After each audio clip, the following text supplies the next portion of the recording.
खुद ही को कर बुलंद इतना कि हर तकदीर से पहले खुदा बंदे से खुद पूछे, बता तेरी रजा क्या है।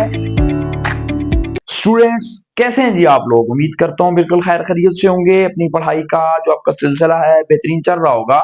आज का जो हमारे पास टॉपिक है, एक बेहतरीन टॉपिक है, डिटेल टॉपिक है फिजिकल केमिस्ट्री का, और वो है chemical equilibrium. Students, chemical equilibrium के अंदर मैंने आपको बताया था कि दो वर्ड से ये बना है। ये जो चैप्टर इसने डाला है इसमें दो वर्ड हैं, एक केमिकल है, एक इक्विलिब्रियम है। इसके अंदर जो केमिकल है इसका मतलब था केमिकल रिएक्शन। ये मैंने पिछली वीडियो में बात कर ली है, केमिकल रिएक्शन था। केमिकल रिएक्शन मैंने आपको बताया था कि कैसा प्रोसेस, जिसमें ओल्ड बॉन्ड टूटते हैं, नए बॉन्ड बनते हैं। ये हमारे पास रिवर्सेबल की टाइप थी, हमारे पास दो, एक थी रिवर्सेबल केमिकल रिएक्शन, एक था इरिवर्सेबल केमिकल रिएक्शन। ठीक है स्टूडेंट्स, आज का जो हमारे पास टॉपिक है जिसकी मुकम्मल हम बात करेंगे वो है इक्विलिब्रियम। स्टूडेंट्स, इक्विलिब्रियम क्या होता है? इक्विलिब्रियम की हम डिटेल के अंदर बात करेंगे कि ये इक्विलिब्रियम क्या होता है। ठीक है स्टूडेंट्स। अच्छा, अब इक्विलिब्रियम हमारे पास ये क्या होता है स्टूडेंट्स? इक्विलिब्रियम स्टूडेंट्स हमारे पास इक्विलिब्रियम, मैं इसको लिखूंगा अ स्टेट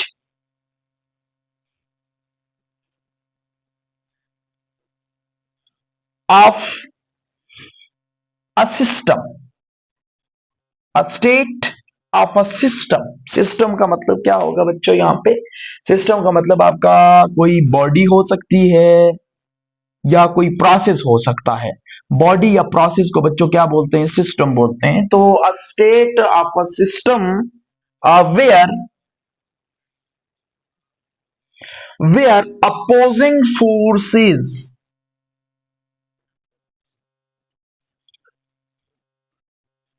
आर बैलेंस। क्या मतलब है बच्चों इस बात का? जरा गौर से सुनिएगा। इक्विलिब्रियम क्या है? मैं यहाँ पे वर्ड इक्विलिब्रियम यहाँ पे जो लिखा है उसकी बात कर रहा हूँ। इक्विलिब्रियम हमारे पास बच्चों क्या होता है? ये एक स्टेट का नाम है, कोई प्रोसेस नहीं है इक्विलिब्रियम, कोई रिएक्शन नहीं है इक्विलिब्रियम, कोई फिनोमिना नहीं है equilibrium. Equilibrium is just a state. बच्चों, इक्विलिब्रियम क्या है? एक जस्ट स्टेट होती है जिसमें अपोजिंग फोर्सेस एक दूसरे को बैलेंस कर रही हैं। जरा गौर से सुनिएगा। फॉर एग्जांपल बच्चों, यहाँ पे मेरे पास एक ब्लॉक है, यहाँ पे आपके सामने एग्जांपल ये ब्लॉक है। अब ब्लॉक के ऊपर हमारे पास फॉर एग्जांपल 5 न्यूटन की फोर्स आप इधर से लगा रहे हैं, 5 न्यूटन फोर्स इधर से लगा रहे हैं। मैं आपसे पूछूं बच्चों, ब्लॉक किधर मूव करेगा? आप कहेंगे कहीं नहीं मूव करेगा सर, क्योंकि 5 न्यूटन आप इधर से दबा रहे हो, 5 इधर से फोर्स लगा रहे हो, तो नेट फोर्स तो जीरो है। और जब नेट फोर्स जीरो होती है तो बॉडी किस में होती है बच्चों? रेस्ट में होती है। रेस्ट में होगी तो कहीं मूव नहीं करेगा। तो अपोजिंग फोर्सेस, अपोजिंग क्यों? ऑपोजिट है बच्चों। तो मैंने क्या बोला? जहां पे अपोजिंग फोर्सेस एक दूसरे को बैलेंस करें, तो अब अपोजिंग फोर्स ने बैलेंस किया ना, तो वो जो स्टेट है, जो हालत है, उस हालत का नाम इक्विलिब्रियम होता है। सही हो गया बच्चों? अब यहाँ पे आपके सामने अब मैं एक और एग्जांपल लेता हूँ। मैं यहाँ पे क्वेश्चन लेता हूँ, कोई बॉडी इक्विलिब्रियम क्यों अटेन करने के लिए, मतलब कोई बॉडी है, कोई सिस्टम है, वो क्यों चाहता है कि मुझे इक्विलिब्रियम मिल जाए? क्यों इक्विलिब्रियम के लिए हर एक चीज तड़प रही है कि मुझे इक्विलिब्रियम मिल जाए? फॉर एग्जांपल मैं आपके सामने यहाँ पे एक बेहतरीन किस्म की एक्सप्लेनेशन करता हूँ। फॉर एग्जांपल ये मेरे पास एक गोला है, एक बॉल है, एक डब्बा है, एक गोली है, यूं समझ रहे हैं। मैं इस बॉल को पकड़ के फॉर एग्जांपल यहाँ पे है तो उसको पकड़ के यहाँ पे ले आता हूँ, यहाँ पे आके रखा। आप छोटे बच्चे होते हैं ना, उनको बाजार में कहीं ले जाओ, उनको कहीं साइड पे बैठा दो कि बेटा इधर बैठ जाओ, मस्ती नहीं करना। थोड़ी देर बाद देखो वो बच्चा वहां पे नहीं होगा, कहीं और चला जाएगा। और भाई भाई तुझे यहाँ पे बैठाया था, किधर जा रहा है? तो वही हिसाब इस बॉल के साथ हुआ। हमने इस बॉल को यहाँ से पकड़ा, यहाँ पे रुक जा, हमने फोर्स हटाई, छोड़ दिया, तो व्हाट विल हैपन बच्चों?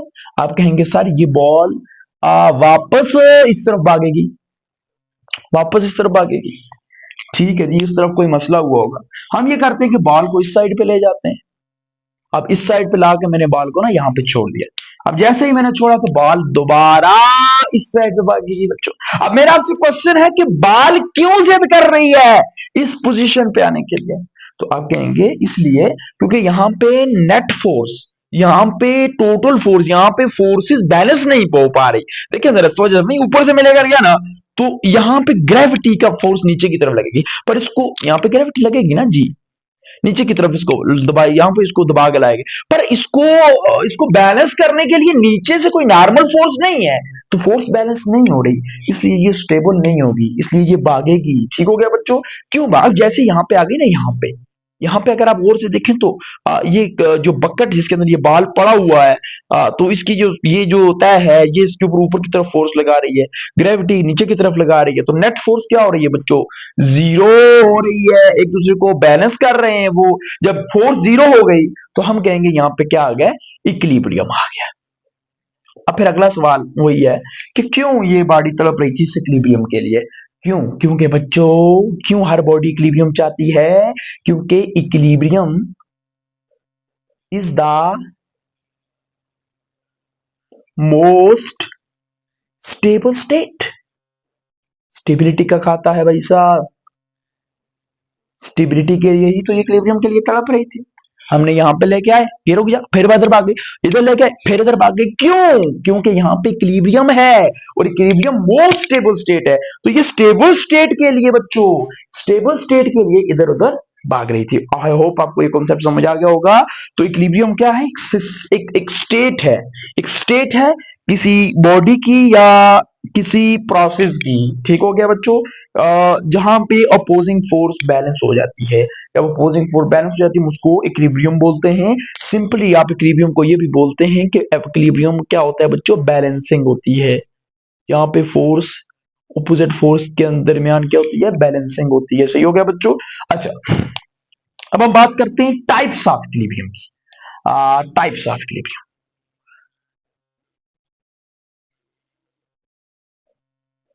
Types of equilibrium.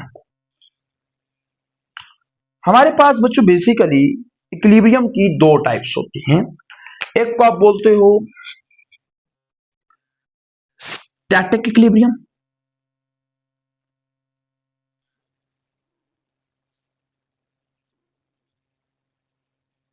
और एक को आप बोलते हो डायनामिक इक्विलिब्रियम, वो हम बाद में बात करते हैं। अब स्टैटिक इक्विलिब्रियम क्या होता है बच्चों? देखो, स्टैटिक का मतलब क्या है? वर्ड स्टैटिक का मतलब है रुका हुआ, ठहरा हुआ, बैठा हुआ। जैसे कि आप बैठ के हमारा लेक्चर देख रहे हो, आप रुके हुए, मूव नहीं कर रहे हो, तो आपका मतलब स्टैटिक इक्विलिब्रियम है। ठीक है, तो हम क्या बोल देंगे? स्टैटिक इक्विलिब्रियम क्या होता है? Equilibrium attain by a body, attain by a body, by a body at rest. बच्चों, जब कोई बॉडी रेस्ट में होगी तब हम कहेंगे कि उसके अंदर क्या है?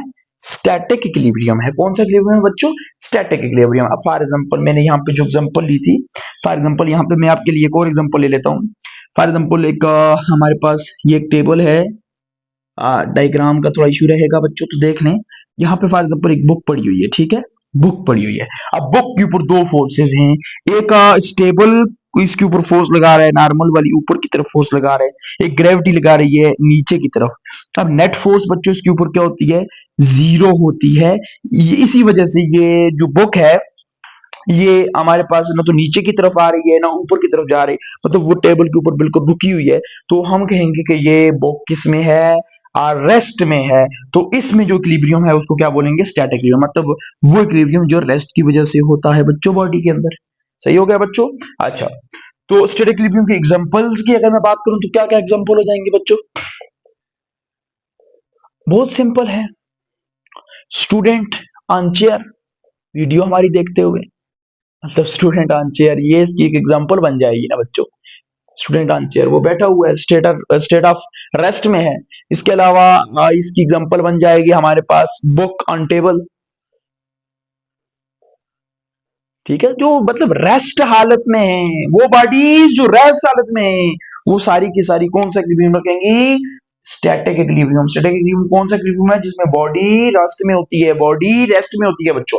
अच्छा, नेक्स्ट बच्चों हमारे पास जो दूसरी टाइप है, दैट इज डायनामिक इक्विलिब्रियम। बच्चों को ये इजीली समझ नहीं आता डायनेमिक इक्विलिब्रियम। तो इसके मुतालिक मुकम्मल बात मैं करूंगा dynamic equilibrium. Students, dynamic equilibrium क्या होता है? डायनेमिक इक्विलिब्रियम क्या होता है? डायनेमिक इक्विलिब्रियम बताने को बोल देते हैं, बच्चों को मुकम्मल तौर पे समझ नहीं आता। वो बोल देते हैं कि डायनेमिक इक्विलिब्रियम में ऐसा इक्विलिब्रियम है जिसमें बॉडी मोशन में होती है। मतलब equilibrium attain by a body, यहाँ पे लिख देते हैं, हम भी लिख देते हैं, attain by a body by a body eight motion, attain by a body eight motion. अब कैसे मोशन में भाई इक्विलिब्रियम आ सकता है? यहां पे अगर आप गौर करें बच्चों, तवज्जो फरमाएं, तो मैंने लिखा अ स्टेट ऑफ अ सिस्टम। यहां पे एक वर्ड मैंने लिखा सिस्टम से मुराद बॉडी, तो बॉडी तो ये हो गई, ये हो गई। दूसरा है अ प्रोसेस, प्रोसेस जहां पे अपोजिंग फोर्स क्या हो रही है, इक्वल हो रही है, अपोजिंग फोर्स बैलेंस हो रही है। अब यहाँ पे जो मैंने यहाँ पे लिखा डायनेमिक इक्विलिब्रियम, तो डायनेमिक इक्विलिब्रियम का ताल्लुक प्रोसेस से होगा बच्चों, याद रखिएगा, किससे होगा? प्रोसेस से होगा। डायनेमिक का मतलब क्या है बच्चों? मोशन में जो चीज हो, ठीक है, जो मतलब चलता हो, चलता हुआ, मैं उर्दू में लिखूं तो चलता हुआ हो जाएगा, ठीक है, मोशन। डायनेमिक, डायनेमिक का मतलब इन मोशन, तो जो चीज मोशन में हो, चल रही हो, उसको बोलेंगे डायनेमिक। ठीक हो गया बच्चों, डायनेमिक एकदम। तो मैंने क्या बोला? Attain by a body eight motion. ये तो हो गई कतार की बात हो गई। अब थोड़ा सा इसका फील ले लेते हैं बच्चों, इसकी मुकम्मल बात कर लेते हैं। मैं यहाँ पे आपके सामने न्यूक्लियस लिखूंगा, न्यूक्लियस एक एटम का स्ट्रक्चर ड्रा करने लगा हूं बच्चों। यहाँ पे आपको पता है आ, ये आ गया आपका न्यूक्लियस हो गया। यहाँ पे इलेक्ट्रॉन्स होते हैं जो घूम रहे होते हैं, ठीक हो गया। इस इलेक्ट्रॉन के ऊपर दो फोर्सेस हैं। एक फोर्स तो न्यूक्लियस लगा रहा है, न्यूक्लियस इसको पकड़ के रखे हुए है भाई साहब, इसको खींच के रखे है। ये इलेक्ट्रॉन को न्यूक्लियस ने जोर से पकड़ के रखा हुआ है। This force is called centripetal force, FC. Centripetal force क्यों है भाई? Force toward the nucleus is called, toward the centre is called centripetal force. पढ़ा हुआ है ना आप लोगों ने? भाई प्रोटॉन है, ये इलेक्ट्रॉन है, नेगेटिव चार्ज है, पॉजिटिव है, ये इसको खींच के रखा है, तो सेंट्रीपिटल फोर्स। फिर बच्चे सवाल करते हैं, सर इलेक्ट्रॉन गिरता क्यों नहीं अगर सेंट्रीपिटल फोर्स है तो? इसको तो गिर जाना चाहिए न्यूक्लियस में, पर क्यों नहीं गिरता? सुन ले बच्चों, इसलिए नहीं गिरता क्योंकि क्योंकि इलेक्ट्रॉन जब मूव कर रहा है तो उसके मोमेंटम की वजह से एक और फोर्स बनती है जिसको बोलते हैं centrifugal force, centrifugal force, F G. सही हो गया बच्चों? ये सेंट्रीपिटल फोर्स और सेंट्रीफ्यूगल फोर्स दोनों बराबर होती हैं। जब बराबर होती हैं तो इलेक्ट्रॉन एक ऑर्बिट में घूमता रहता है, ना तो वो न्यूक्लियस में गिरता है और ना ही बाहर गिरता है, बल्कि वो एक मोशन में रहता है, एक प्रोसेस में रहता है, एक मोशन में रहता है। किसमें? ऑर्बिट में बच्चों। तो जब वो एक ऑर्बिट में, एक मोशन में रहेगा, एक ऑर्बिट में वो चलता रहेगा, तो हम बोलेंगे कि ये कौन सा इक्विलिब्रियम? ये भी तो इक्विलिब्रियम है जहां पे दो दो फोर्सेस एक दूसरे को बैलेंस कर रही हैं। ये कौन सा इक्विलिब्रियम बच्चों? This is your dynamic equilibrium. और एग्जांपल लेंगे बच्चों, आपको मजीद मजीद कॉन्सेप्ट आपका क्लियर करते हैं। फॉर एग्जाम्पल मैं यहाँ पे आपके सामने एक और एग्जाम्पल लेता हूँ। फॉर एग्जाम्पल बच्चों, मेरे पास यहाँ पे ना, मैं ले लेता हूँ, मेरे पास यहाँ पे फॉर एग्जाम्पल एक बाल्टी मैंने रखी हुई है। आपने देखी होगी, घरों में यूज होती है, शायद देखी होगी, या घरों में नहीं देखी तो मूवीज में देखी होगी। बाल्टी होती है जिसमें कपड़े वगैरह धोते हैं। तो इसमें होता बच्चों कुछ इस तरह से है कि फॉर एग्जाम्पल इसके मैं यहाँ पे एक टैप लगा लेता हूँ ऊपर। टैप का मतलब टूटी, नलका, कुछ इस तरह की चीज लगाता हूँ जहां से पानी आएगा। मैं ना एक काम करता हूँ, इसको यहां तक भर देता हूँ, बाल्टी को यहां तक भर देता हूं। ठीक है बच्चों, बाल्टी बोल दें, बकेट बोल दें, यहां तक भर देता हूं। अब क्या होगा बच्चों? मैं यहां पे इसको मार के बोल देता हूं, जहां तक मैंने भरा है इसको मार के बोल देता हूं। अब ना यहाँ पे मैं जितना अभी नलके को खोलूंगा उतना ही मैं नीचे से यहां से होल कर देता हूं। ठीक है बच्चों, जब होल करूंगा तो पानी नीचे आएगा, और ऊपर से नलका उसी टाइम खोल देता हूं। ठीक है बच्चों, मैंने क्या किया, एक बाल्टी ले ली, बाल्टी ले ली, एक बकेट ले ली, मैंने नलके को खोला। ठीक है, तो जितना पानी नलके से आ रहा है उतना ही मैंने एक होल बना दिया, वहां से होल से वो उतना ही पानी जा रहा है। तो अब क्या होगा मुझे बताएं। मैं फॉर एग्जाम्पल ये प्रोसेस इसी तरह छोड़ के 2 घंटे के बाद आऊंगा और देखूंगा क्या हुआ। तो आप देखेंगे कि बाल्टी का जो मार्क है, ये ए मार्क मैंने लगा के गया था, तो ये यहीं पे रहेगा भाई, पानी यहीं पर आएगा, नीचे या ऊपर नहीं जाएगा। क्यों नहीं जाएगा? सुन ले, क्योंकि बच्चों जितना पानी ऊपर से आ रहा है उतना ही पानी नीचे से जा रहा है। तो नेट जो नेट फोर्स है, यू समझ लें नेट इफेक्ट है, वो बैलेंस है। क्यों बैलेंस है? क्योंकि जितने ड्रॉप्स यहां से जा रहे हैं, जितना पानी यहां से निकल रहा है, उतना ऊपर से आ रहा है। अब नलके की क्या ख्वाहिश है? नलके की ख्वाहिश समझे यहाँ पे। नलका चाहता है कि मैं बकेट को भर दूं, बाल्टी को भर दूं। अच्छा सुन ले, सुरा यहाँ पे मैं होल बनाया, यहाँ पे एक होल है छोटा, उसकी क्या ख्वाहिश है? उसकी उसकी क्या तमन्ना है बच्चों? इसकी तमन्ना है मैं बकेट को खाली कर दूं। किसकी ख्वाहिश पूरी होगी? जिंदगी में ख्वाहिशें पूरी नहीं हुआ करती, किसी की ख्वाहिश पूरी नहीं होगी। क्यों? क्योंकि नलका नलका कोशिश में लगा रहेगा कि भर दूं, होल कोशिश में लगा रहेगा खाली कर दूं। दोनों एक दूसरे को खराब कर देंगे। ना ये कामयाब होगा, ना ये कामयाब होगा, और बाल्टी नहीं भरनी होगी। समझ आ गई? तो यहाँ पे this is your dynamic equilibrium, जहां पे आपको लग रहा है कि पानी ना ऊपर जा रहा है ना नीचे जा रहा है, पानी तो एक बैलेंस स्टेट में है, पर एक्चुअल में पानी पानी ऊपर से आ भी रहा है, नीचे से जा भी रहा है। तो this is your perfect example of dynamic equilibrium, जहां पे इक्विलिब्रियम तो आपको मिल रहा है, और इक्विलिब्रियम किस स्टेट में है? मोशन में है, रुका हुआ नहीं है, रुका हुआ नहीं है, आ भी रहा जा भी रहा। हाँ, दोनों का रेट बराबर है, दोनों दोनों की रफ्तार बराबर है। फॉर एग्जाम्पल अगर इसको मैं बोल देता हूं, इसको फॉर एग्जाम्पल आने को मैं बोल देता हूं rate of forward reaction, speed, rate का मतलब रफ्तार है, स्पीड है, और उसको बोल देता हूं रेट ऑफ बैकवर्ड रिएक्शन। तो बच्चों क्या हुआ यहाँ पे? रेट ऑफ फॉरवर्ड बराबर है रेट ऑफ बैकवर्ड के। बच्चों रेट ऑफ फॉरवर्ड बराबर है रेट ऑफ बैकवर्ड के। इसी को बोचो बोला जाता है डायनामिक इक्विलिब्रियम बोलते हैं, जहां पे फॉरवर्ड इसको बोल दिया, इसको बैकवर्ड बोल दिया, दोनों बराबर हैं। इसको ए बोल दूं, इसको बी बोल दूं, तो ए बी के बराबर होगा। मत कॉन्सेप्ट समझ आ गया? क्योंकि दोनों की रफ्तार बराबर है, रफ्तार के सेंस में। सही हो गया बच्चों? आई होप आपको ये बात समझ आ गई होगी। डायनेमिक इक्विलिब्रियम ऐसा इक्विलिब्रियम जो आपको मोशन की हालत में मिलता है, रुका हुआ नहीं है, ये मोशन की हालत में, चाहे वो इलेक्ट्रॉन घूम रहा है। अच्छा, इसके अलावा एक और एग्जांपल मैं आपको बता, जो हमारे पास जमीन है, अर्थ है, ये आपकी सूरज के गिर्द घूम रही है, एक कांस्टेंट वेलोसिटी के साथ घूम रही है। समझ आ गई बात? तो वो भी एक एग्जांपल है डायनेमिक इक्विलिब्रियम की। होया होप आपको समझ आ गया इक्विलिब्रियम क्या है? एक स्टेट का नाम है, जहां पे फोर्सेस एक दूसरे को बैलेंस कर देती हैं, अपोजिंग फोर्सेस। ठीक हो गया? यहाँ से नेट फोर्स जीरो रेस्ट में है।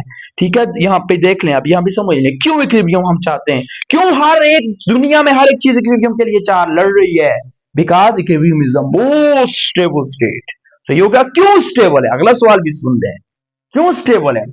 क्योंकि अपोजिंग फोर्सेस एक दूसरे को बैलेंस कर देती हैं। बैलेंसिंग, एक्चुअल चीज बैलेंसिंग है जो स्टेबिलिटी दे रही है। अच्छा, फिर टाइप्स ऑफ इक्विलिब्रियम दो हैं, स्टैटिक इक्विलिब्रियम, डायनामिक।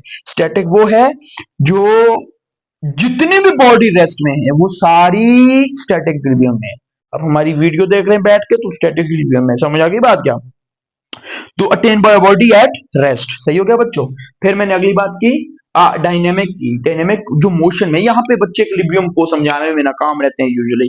तो डायनेमिक वो होगा यहाँ पे बॉडी मोशन में तो होगी, पर बैलेंसिंग फोर्सेस एक दूसरे को बैलेंस कर देंगे, अपोजिंग फोर्सेस बैलेंस कर देंगी, अपोजिंग फोर्सेस बैलेंस कर देंगी। तो वहां पे हमारे पास कौन सा इक्विलिब्रियम आ जाएगा? हमारे पास आ जाएगा बच्चों डायनेमिक इक्विलिब्रियम आ जाएगा। ठीक हो गया? अब हम आगे जिसके लिए सारी बातें हमने की हैं, अब उसकी तरफ जाते हैं, और वो हमारे पास है केमिकल इक्विलिब्रियम, जिसके लिए इतनी बातें हमने की भाई, इतनी डिटेल की बातें हुई। केमिकल इक्विलिब्रियम, अब ये केमिकल इक्विलिब्रियम क्या होता है बच्चों? मैंने आपको शुरू में बताया था, पहले आपको मैं केमिकल पढ़ा दूंगा, पढ़ाया मैंने मुकम्मल। अब इक्विलिब्रियम भी मुकम्मल मैंने आपको पढ़ाया, ठीक टाइप से बताई। अब हम बात करूंगा बच्चों, किसकी बात करूंगा? केमिकल इक्विलिब्रियम की।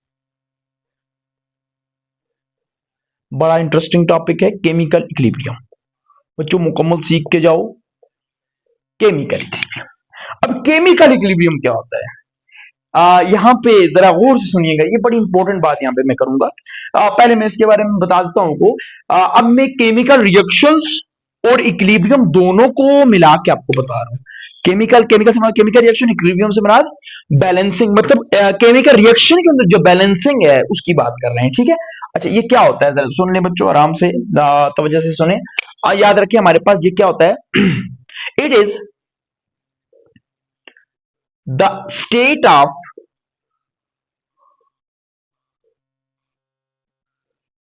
reversible reaction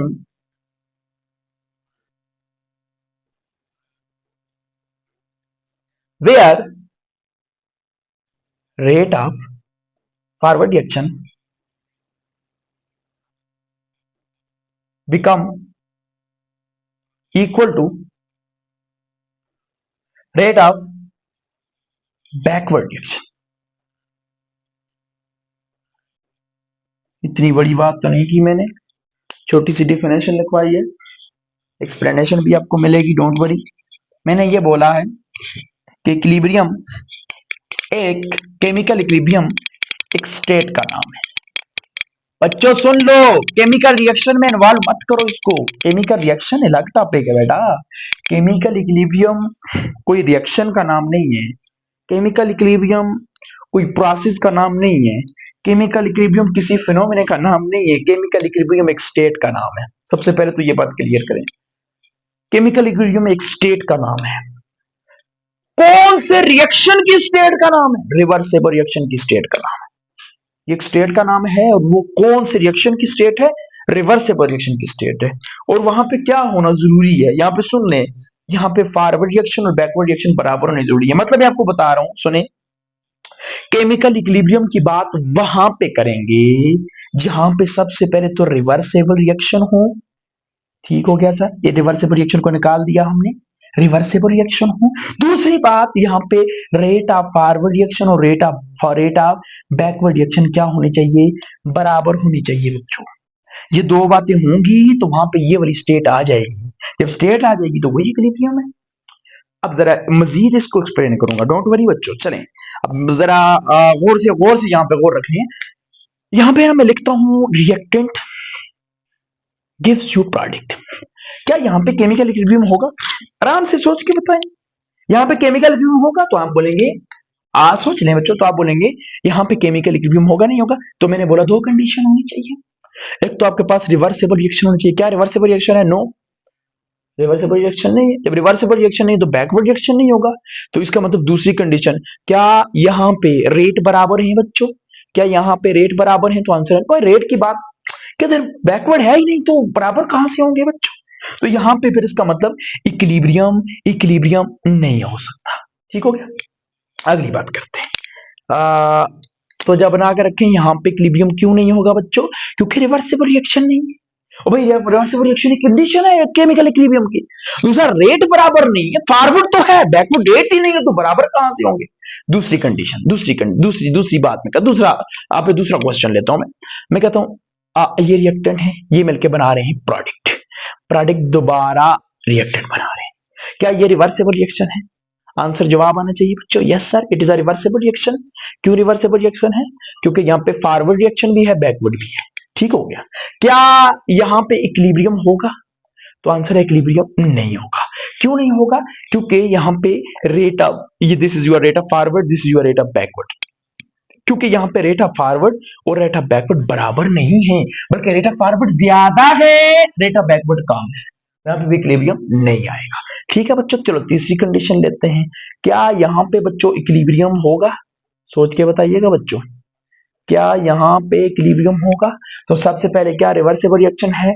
yes sir. क्या इक्विलिब्रियम होगा?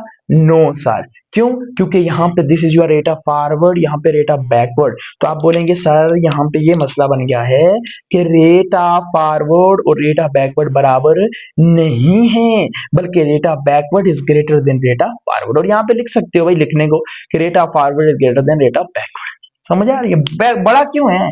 देखो ना, ये बड़ा है, रेट ऑफ बैकवर्ड ज्यादा है, रेट ऑफ फॉरवर्ड कम है, यहाँ पे भी इक्विलिब्रियम नहीं होगा।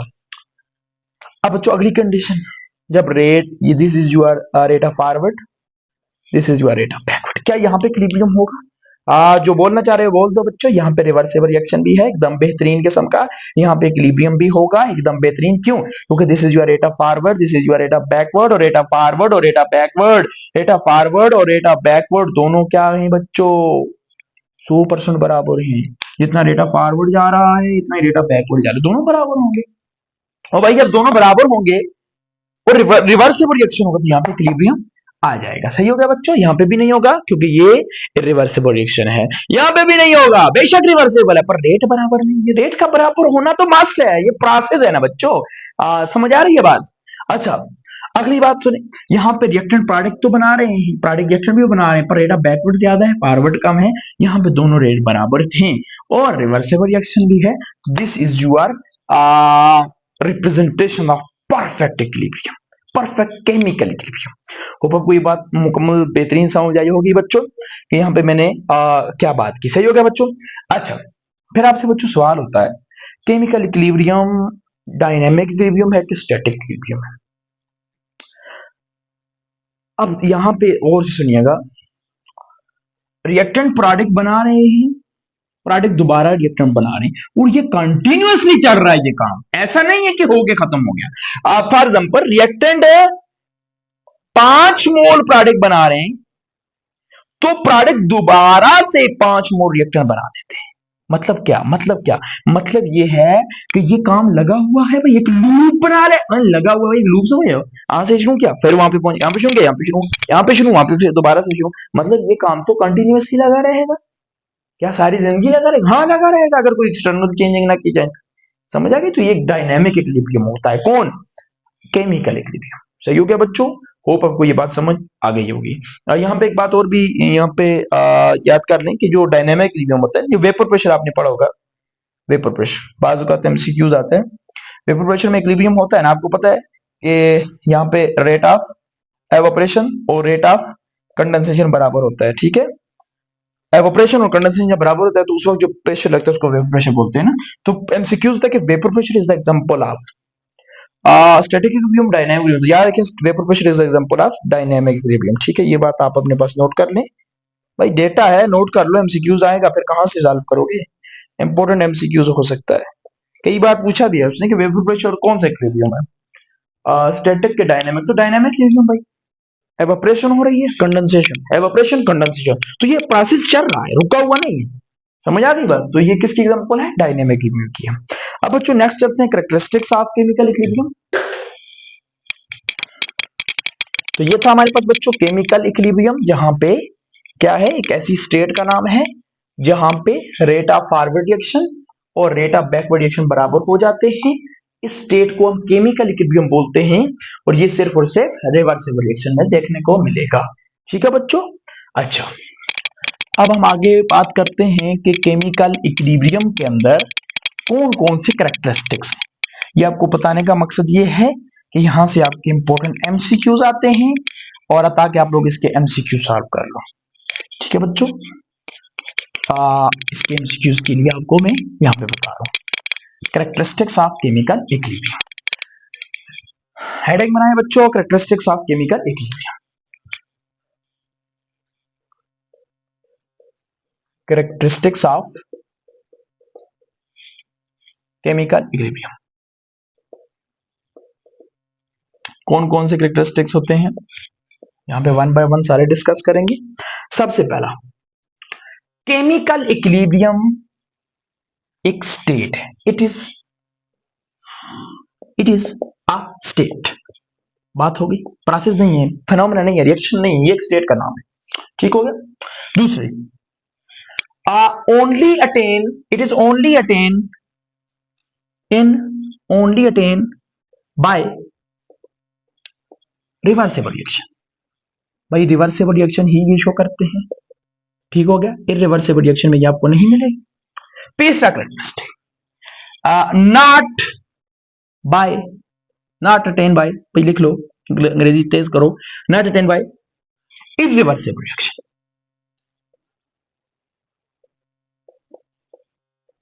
इरिवर्सिबल रिएक्शन में ये नहीं होती, सिर्फ और सिर्फ रिवर्सिबल रिएक्शन में होती है। Next, chemical equilibrium, it is the dynamic equilibrium. ठीक हो गया, स्टैटिक नहीं होता, it is the dynamic equilibrium.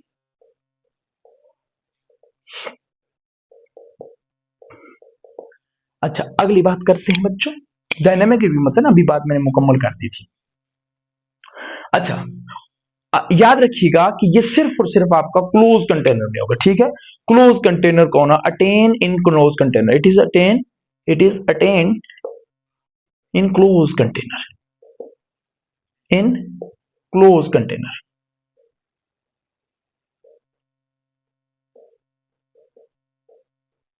Close container क्यों? देखिए यहाँ पे थोड़ा सा मैं आपको एक्सप्लेन कर देता हूँ। फॉर एग्जाम्पल ये आपके पास कंटेनर है, ये दूसरा कंटेनर है, एक के ऊपर भाई मैं ढक्कन रख देता हूँ बरकत के लिए, बरकत के लिए नहीं, इक्विलिब्रियम के लिए। ठीक है बच्चों, तो यहाँ पे क्या होगा जरा गौर से सुने। ये जो ओपन कंटेनर है, यहाँ पे ए और बी आपस में मिलकर क्या बनाएंगे बच्चों? आप बोलेंगे सर सीओडी बनाएंगे, सीओडी वापस ए और बी बनाएंगे। आप फॉर एग्जाम्पल सीओडी गैसियस थे, एज्यूम कर लेना ए और बी फॉर एग्जाम्पल आपस में मिले, सीओडी गैसियस थे, ये तो उड़ जाएंगे। हाँ भाई हम कहाँ जा रहे हो, इक्विलिब्रियम ये सीओडी और फॉरवर्ड तो हो गया रिएक्शन, ये तो हो गया, पर ये नहीं हो पाएगा क्योंकि ये तो उड़ जाएंगे। समझ आ गई बात? अब फिर कुछ बच्चे कहते हैं सर अगर लिक्विड ले लें फिर तो क्लोज कंटेनर के बगैर भी हो जाएगा। समझ रहे हो ना, ये ओपन कंटेनर हो गया और ये क्लोज कंटेनर हो गया।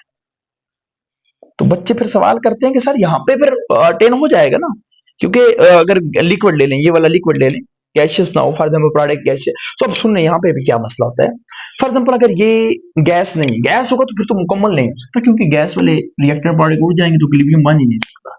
अगर रिएक्टर नहीं है तो प्रोडक्ट बन गया, तो फिर प्रोडक्ट भी उड़ जाएंगे तो फिर भी इक्विलिब्रियम बन। तो अगर फॉर एग्जाम्पल आपके लिक्विड है, तो फॉर एग्जाम्पल ये लिक्विड आपके ज्यादा विस्कस है, समझ रहे हो बात को, गौर से सुन लो, ये फॉर एग्जाम्पल ज्यादा विस्कस है।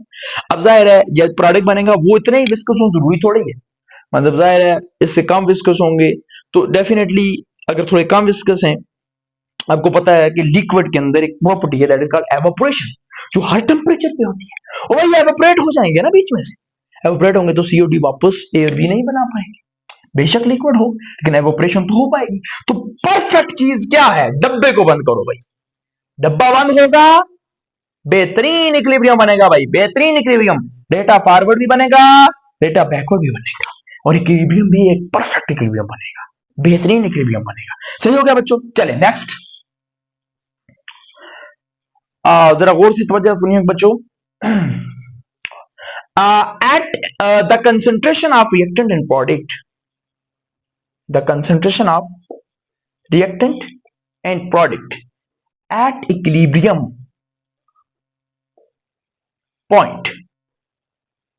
इक्विलिब्रियम पॉइंट क्या है बच्चों, जहां पे वो पॉइंट जहां पे rate of forward rate of backward के बराबर हो गया, मतलब पहले तो बराबर नहीं था, पहले सिर्फ फॉरवर्ड था, थोड़े टाइम के बाद थोड़ा बैकवर्ड भी हुआ, एक टाइम आया दोनों बराबर हो गए, नुक्ते के बाद दोनों पॉइंट के बाद दोनों बराबर हो गए, उस पॉइंट का नाम है इक्विलिब्रियम पॉइंट, जहां पे इक्विलिब्रियम आपको दिखना शुरू होता है। तो the concentration of reactant product at equilibrium point is called equilibrium concentration, equilibrium concentration. ठीक है बच्चों, next point, the mixture of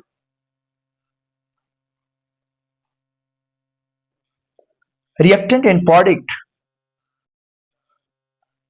at equilibrium point is called equilibrium mixture।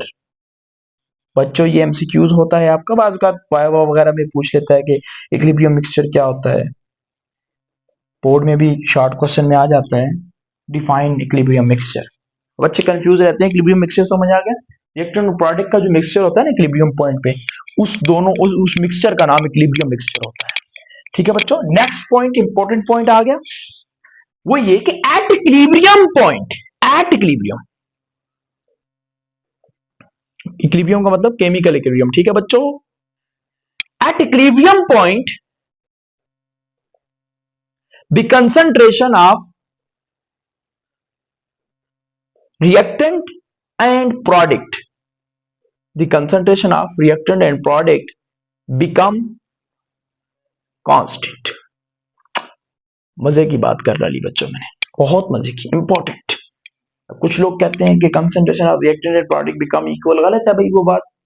Concentration of reactant and product constant होती है, constant हो जाती है। Constant का मतलब फील लें, इस बात का फील लें बच्चों, कांस्टेंट का मतलब जब इक्विलिब्रियम आ जाएगा, हाँ जब इक्विलिब्रियम आ जाएगा उसके बाद रिएक्टेंट और प्रोडक्ट की मिकदार में इजाफा या कमी नहीं होगी।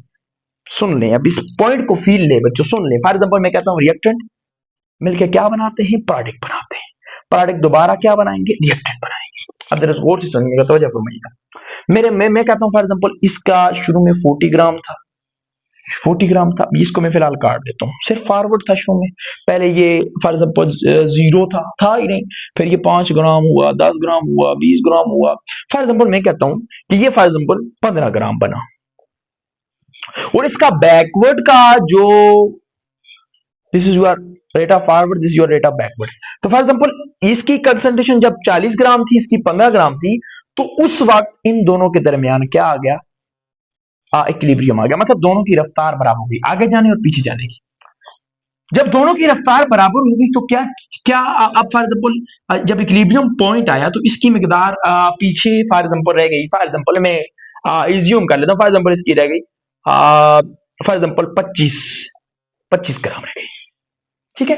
तो ये 25 ग्राम पड़ा हुआ है, ये 15 ग्राम पड़ा हुआ है, इक्विलिब्रियम मिल गया भाई आपको। जब इक्विलिब्रियम मिल गया तो क्या इसकी मिकदार चेंज होगी, तो आंसर है नहीं। क्या इसकी मिकदार चेंज होगी, आंसर है नहीं। इन दोनों की मिकदार क्या हो जाएगी, कांस्टेंट। ये 25 ही पड़ा रहेगा, ये 15 ही पड़ा रहेगा। तो अब आप कहेंगे सर चेंज क्यों नहीं होगा, और भाई ये reactant for example 2 mole product बना रहे हैं, तो दोबारा प्रोडक्ट भी तो 2 मोल रिएक्टेंट बना रहे हैं ना, तो नेट इफेक्ट क्या हो गया, बैलेंसिंग हो गई ना, दोनों की बैलेंसिंग। ये इधर दे रहा है 2, तो ये वापस 2 उधर दे रहा है, तो ना तो ये चेंज होगी मिकदार, ना तो ये चेंज होगी, तो दोनों की मिकदार क्या हो जाएगी, कांस्टेंट। मिकदार क्या हो जाएगी बच्चों, कांस्टेंट हो जाएगी, मिकदार चेंज नहीं होगी।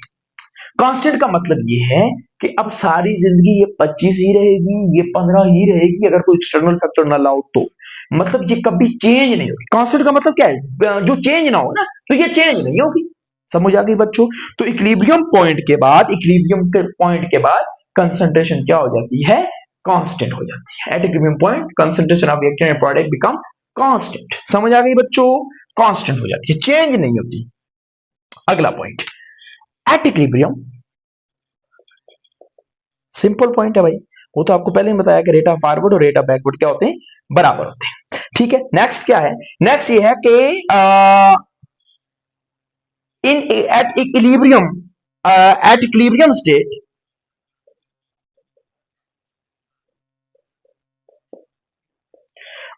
माइक्रोस्कोपिक चेंज अगर, ये आपका एमसीक्यूज होता है बच्चों, microscopic changes occur, not macroscopic. बच्चों दो किस्म की चेंजेस होती हैं, एक को बोलते हैं माइक्रोस्कोपिक चेंजेस, एक को बोलते हैं माइक्रोस्कोपिक चेंजेस। तो जो इक्विलिब्रियम होता है यहाँ पे माइक्रोस्कोपिक चेंजेस होती हैं, हम उनको मतलब रिएक्शन आपका लगा होगा ना ए प्लस बी मिलकर सीओडी, हम जो देख रहे हैं कोई चेंज नजर नहीं आएगी, माइक्रोस्कोपिक चेंज है। रिएक्शन मिलकर प्रोडक्ट, प्रोडक्ट मिलकर रिएक्शन, हमें लगेगा रिएक्शन हो ही नहीं रहा, कोई रिएक्शन हो ही नहीं रहा, पर थोड़ी देर बाद देखेंगे रिएक्शन तो हो रहा है। क्यों हो रहा है, क्योंकि भाई यहाँ पे माइक्रोस्कोपिक चेंजेस होती है, मैक्रो नहीं होती कि आपको नजर भी आएगा। तो ये आपका एमसीक्यूज होता है कि इक्विलिब्रियम पे जो चेंजेस आती हैं वो माइक्रोस्कोपिक है कि मैक्रोस्कोपिक है। तो बच्चों याद रखना वो कौन सी होती हैं, माइक्रोस्कोपिक होती है, मैक्रोस्कोपिक हो नहीं सकती ना, समझ रहे हो, मैक्रोस्कोपिक तो पूरा का पूरा चेंज हो जाएगा, तो ऐसा नहीं होता, ठीक है बच्चों। इक्विलिब्रियम पॉइंट पे जो कलर होता है वो भी चेंज नहीं होता, डेंसिटी चेंज नहीं होती, moles, number of moles change नहीं होते, ठीक है, ये चीजें भी सेम रहती है कैरेक्टरिस्टिक में, ठीक है। नंबर ऑफ मोल वगैरह ये चीजें भी क्या रहती हैं, सेम रहती है, नंबर ऑफ मोल्स, इसके अलावा जो कलर वगैरह है, ठीक है बच्चों, ये सारी क्या हो जाती है, ये चीजें भी कांस्टेंट होती हैं, ये भी चेंज नहीं होती इक्विलिब्रियम पॉइंट के बाद। इस पॉइंट को याद रखिएगा, सही हो गया बच्चों। अच्छा अब अगली बात, इक्विलिब्रियम वन तो गया। अब यहाँ पे मैं लिख देता हूं बच्चों कि जो इक्विलिब्रियम होता है, हाँ यहाँ पे लिख देता हूं, यहां पे लिख देता हूं बच्चों। नेक्स्ट पॉइंट हमारे पास क्या है कि chemical equilibrium, important point, chemical equilibrium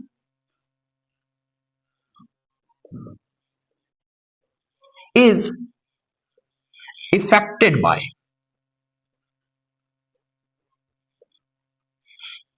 temperature, pressure, volume भी लिख लो भाई, प्रेशर चेंज होगा तो वॉल्यूम भी, वो भी इफेक्ट कर सकता है, कंसंट्रेशन,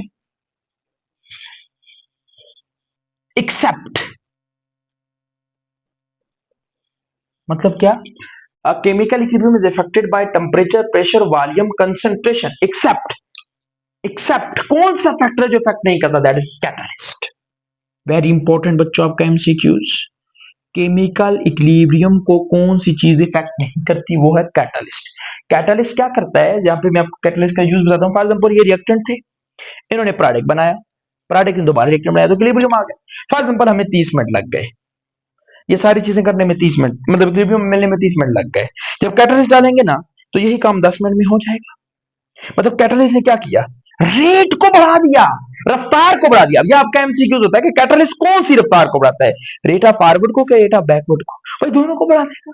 और ये डब्बे के अंदर रिएक्शन पड़ा है, ये सारा एक डब्बे के अंदर रिएक्शन पड़ा है, तुमने इसमें तो कैटलिस्ट डाला, तो कैटलिस्ट का काम ये नहीं है तुम थोड़ी रिएक्टर को पहचानता है जरा कि उसको बोलेगा भाई अब तेरा एक्टिवेशन एनर्जी कम कर रहा हूँ, तू जरा तेज हो जाए, ऐसा नहीं होता। इसकी एक्टिवेशन एनर्जी कम करेगा, इसकी तो जल्दी हो जाएंगे, दोनों रिएक्शन फास्ट हो जाएंगे, हमें इक्विलिब्रियम जल्दी मिल जाएगा। पहले 30 मिनट में फॉर एग्जांपल मिल रहा था, तो अभी 10 मिनट मिलेगा। 10 में मिल रहा था, क्योंकि डालेंगे कैटलिस्ट डालेंगे तो 5 में मिलेगा। इफेक्ट नहीं करता ये, ठीक हो गया। ये सब केमिकल इक्विलिब्रियम को जल्दी लाने में हेल्प करता है, ठीक हो गया। तो chemical affected by temperature, pressure, volume, concentration except catalyst, catalyst इससे इफेक्ट नहीं होता। ये था बच्चों हमारे पास कुछ इसके इंपॉर्टेंट कैरेक्टरिस्टिक्स। अब बढ़ते हैं टाइप्स ऑफ केमिकल इक्विलिब्रियम। अच्छा बच्चों, तो अब हमारे पास जो लास्ट टॉपिक है इस लेक्चर का, that is types of chemical equilibrium, ठीक है। अब टाइप्स ऑफ केमिकल इक्विलिब्रियम हमारे पास दो किस्म की होती हैं, होमोजेनियस केमिकल इक्विलिब्रियम और हेटेरोजेनियस केमिकल इक्विलिब्रियम। अब हम बात करते हैं होमोजेनियस केमिकल इक्विलिब्रियम क्या होता है। होमोजेनियस केमिकल इक्विलिब्रियम बच्चों ये टाइप्स हैं केमिकल इक्विलिब्रियम की। स्टैटिक और डायनामिक जो इक्विलिब्रियम था वो टाइप से इक्विलिब्रियम की, ये केमिकल इक्विलिब्रियम के टाइप्स हैं। तो होमोजेनियस केमिकल इक्विलिब्रियम